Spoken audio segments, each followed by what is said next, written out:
on this Halloween Friday. Chris Greer is out as Dolphins general manager. Head coach Mike McDaniel still in. Travis Hunter on injured reserve with a non-contact knee injury. The Jags still assessing whether he will play at all this season. Some good news. Bryce Young active for the Panthers, as are Michael Penix and Drake London for the Falcons. And Joe Flacco is questionable for the Bengals. And then there's this from Adam Schefter. The NFL has fined the Ravens $100,000 for violating the league's injury report policy by incorrectly listing quarterback Lamar Jackson's practice participation status last Friday, October 24th. Obviously, though, he did look great in his return last night, coming off that hamstring injury. Oh, yeah, that's what the Dolphins were saying. They were screaming. Lamar had been out for 3 weeks, and he led the Ravens to a 28-6 win to kick off Week 9, going 18-23, 204 yards, 4 touchdowns. Baltimore winning back-to-back games for the first time this season. Here's Lamar with SVP talking about his mindset after the game. We feel good. You know, like you said, we got everybody coming back healthy. We just got to stay dialed in. You know, I know what's ahead of us. Knowing it's do or die right now. Starting the season off extremely slow. We've never been in this situation, not since I've been here. But you know, we just got to lock in and keep doing what we're doing. The numbers are so crazy when he's in the lineup. It's just night and day for that offense. The Ravens score more than twice as many points per game when Jackson starts, even with that slow start this season. When anybody else has started for Baltimore this year, their pass touchdown rate went down to only 1%. RC, what'd you think of the two-time MVP last night? Well, the first thing is I hate that it wasn't Monday night because we didn't get to hear Miss Lisa.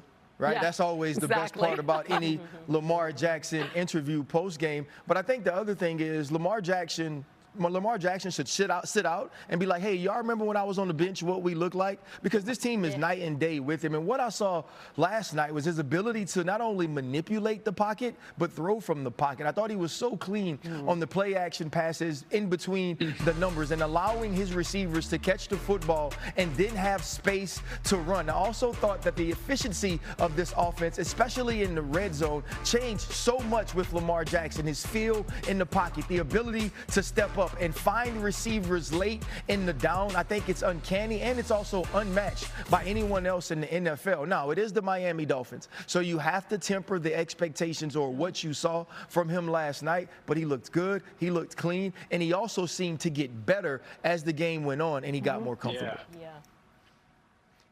Yeah, RC, you hit it. I mean, the play action was a huge part of their success last night. Miami sold out to stop the run a lot of the game against single high. Lamar was 10 for 12 for 143 yards, 3 touchdowns. The tight ends were a big part of that offensive game plan against Miami's base defense. But then beyond the structure of the offense, Lamar just did Lamar things. I mean, the play where he shook off Jalen Phillips, rolled to his right, found Isaiah Likely. How many humans on earth can do that? Or the throw down the right sideline to Zay Flowers, absolute dot from inside the pocket. Just reminded of his unbelievable downfield accuracy. The ceiling for this offense when Lamar is in the lineup is as good as any in the NFL. Last night was a reminder of that. Yeah, I think the best thing about their offense coming off last night is they scored 28 on the road. I don't even think they played that great. I thought there were moments where they were really crisp, but they didn't run the ball well until late. And I agree the play action pass game got better as the game went on. So I think you're encouraged about their offensive performance. Me, I'm encouraged about the defense. In the last 3 games, they're giving up 13 a game. And so this is a defense right now that is starting to play at a certain style. Obviously, we've talked about Kyle Hamilton getting down near the football, but it's shocking to just watch how impactful him being down near the ball is.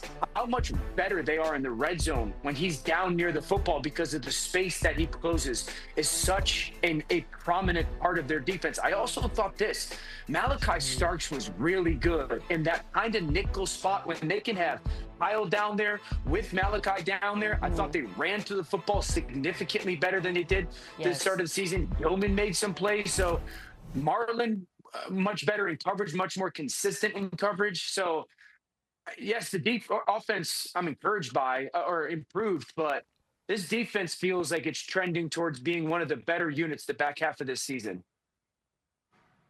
Yeah, I agree with you, Dan. I love your point about Kyle Hamilton because putting him closer to the football, he's affecting the plays. And even when he doesn't get hands on the football, get to the quarterback, or even get to the runner, the ball carrier, he's buying time for the rest of the defense. And then you feel them all attacking as one. So 100%. It's completely disrupted the timing of other offenses. I do think they should add to the defensive line, defensive tackle, pass rush. But I do agree with you, Dan. This was a very encouraging game, and it's a continued performance for this Ravens defense. Yeah, we're going to talk about that coming up. Now the discussion is, can they have a run and actually win the division, which is pretty well head coach for at least the remainder of the regular season, per sources. As we wish you all a happy Halloween, and our friend RC dressed as the great Willy Wonka.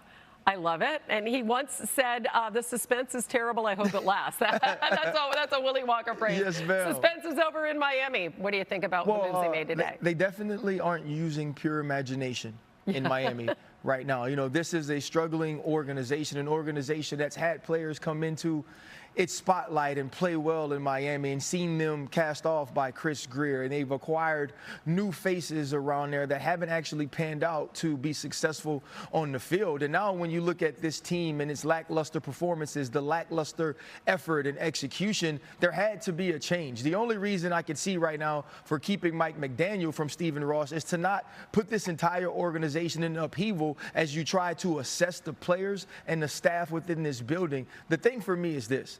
Can you continue to get them to play hard? Can you continue to get each an individual and independent contractor to put their best foot forward? Because sometimes the name on the back has to matter more than the logo on the helmet. Mike McDaniel, to me, is a great X and O coach. He's a great strategist, and schematically, he's one of the smartest coaches in football. Can he get these guys to continue to play throughout the rest of the season? They really beat themselves last night, right? At times, they look like they have potential, but they just, man, they got in their own way last night. Mina and Dan are both with us on this Halloween Friday. So, Mina, let's start with you. What did you think when you heard the news? Yeah, you never want to cheer or root for someone losing their job or parting ways, but this makes a ton of sense. It was a long time coming. Grier took a lot of big swings on the current roster. Obviously, they haven't worked out, the biggest being contract they gave to the quarterback.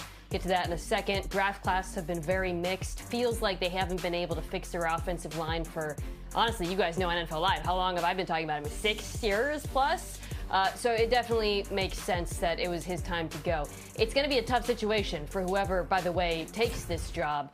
Tua's contract is still very large. To move on from it after this year would be exceedingly difficult. After next year, the dead cap hit gets more manageable. So, you know, you'd be walking into a situation, not a ton of young talent on this roster. But we have seen similarly difficult situations, Denver being, of course, the most obvious, turn around really quickly with the right players and quarterbacks. So it makes sense. We'll see what happens with Mike McDaniel. I echo RC's points about him as a play caller. Yeah, before I get to Chris Grier, I want to touch on kind of Mike and Tua to Mina and RC's point. So I think 2 years ago, right around this time, this team was the #1 seed in the AFC. They were playing at home on Monday Night Football against the Titans. They win that game, they would have locked up the division. Ever since then, it's gone downhill. They lost that football game. But I don't believe that Mike McDaniel has forgotten how to coach, and Tua was in the MVP running at that point. I don't think Tua has forgotten how to play football at a high level. I think the reason that Chris Grier kind of had what happened today happen, this roster just is devoid of talent. I called their Monday Night Football game about a month ago. They don't have a ton of talent on this football team that you sit there and go, wow. In the last 10 drafts for Chris Grier, he has not drafted a single first-team All-Pro offensive player. If you compare that to a lot of the other AFC rosters, it's just not good enough. I don't think that this team is going to win a ton of games, but I do think that Mike McDaniel is a completely competent head coach, and Tua is still very much so a franchise quarterback. Yeah, next up for the Dolphins after the mini bye, it doesn't get much easier. It's the Buffalo Bills. Obviously, the Ravens won that game.